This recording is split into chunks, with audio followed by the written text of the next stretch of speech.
Hi folks, Mike here from Random Acts of Cooking. I have a question. T-bone or ribeye? You be the judge. Okay, we have a T-bone, we have a ribeye, we have some rosemary, we have our It's Incredible seasoning from Heaven Made Products. These have been rinsed and not patted dry, so we got a little bit of moisture to rehydrate the seasoning.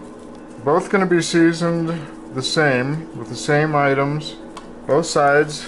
Now the T-bone is just a little bit thicker than the ribeye. Alright, we're going to put about a pat of butter on each, a little bit of rosemary. We're going to cook these sous vide, so next we'll get these vacuum sealed and in the sous vide machine. Okay, we have our sous vide bath set at 129. This is our ribeye. This is the T-bone.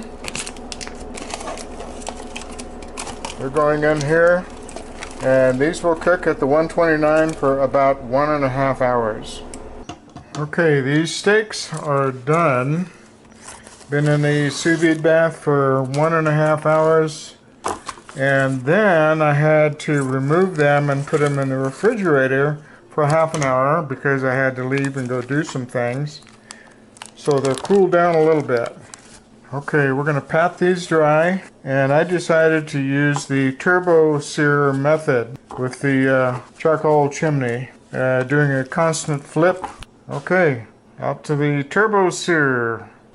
Okay, I'm going to do the T-bone first since it's the thickest, and we're going to be doing a constant flip on this so we don't get so we get more even heating throughout. Alright, we've been flipping this every 30 to 40 seconds.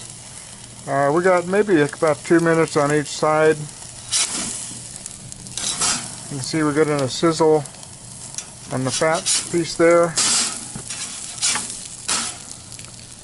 I think we're about done with the T-bone here. It's been maybe a total of about 3.5, maybe 4 minutes.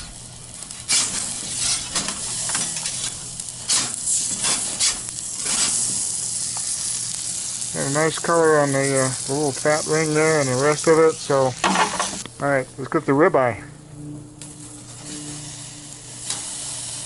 Okay, the ribeye's only been on maybe about 3 minutes, but it looks like it's sizzling pretty good. So, I'm going to say this is done. We'll get this one off of here too. Okay, here we are. We have our ribeye, we have a T-bone. The ribeye is about 1 inch thick. The T-bone was about 1.5 inches thick. So that's the closest I can get them anyway, because this is what I had. Alright, we're going to take this ribeye, slice it right in the middle. It feels really tender. Pink in the middle, juicy. Nice looking ribeye. Alright, now the T-bone. We're going to take this one right in the middle too.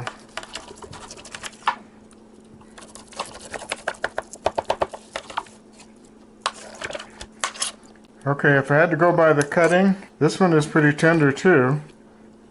Nice pink in the middle. Juicy. Alright, let's look at these together. The ribeye is a little bit pinker, a little bit darker pink, and the T-bone is a little bit lighter pink. Now that may be from the searing time. The T-bone, I had a little more searing time on it because it was thicker. But it was all just a guesswork on my part. I was just looking at the outside. They both look great. Alright, let's get into this little ribeye here. And we'll get some of this T-bone cut up for the taste test. Okay, ribeye versus T-bone. Let's see what they taste like. Okay folks, here's the taste test. Here's the ribeye. Wow, that was really tender and juicy. Alright, let's go for the T-bone. Here's my T-bone bite. Oh wow. It's different, not in a bad way. Whoa, that's close. But I'm still going to go with the ribeye. Now, like I said, it may be the way I seared them. It's got a little bit less searing time because it was a little bit thinner. They're both really good. The ribeye just seems to be a little more tender and just a little bit more juicy than the T-bone. Now, the T-bone has that tenderloin section to it that I'm not going to bite into at the moment. Oh, what the heck. All right, this is the tenderloin section of the T-bone.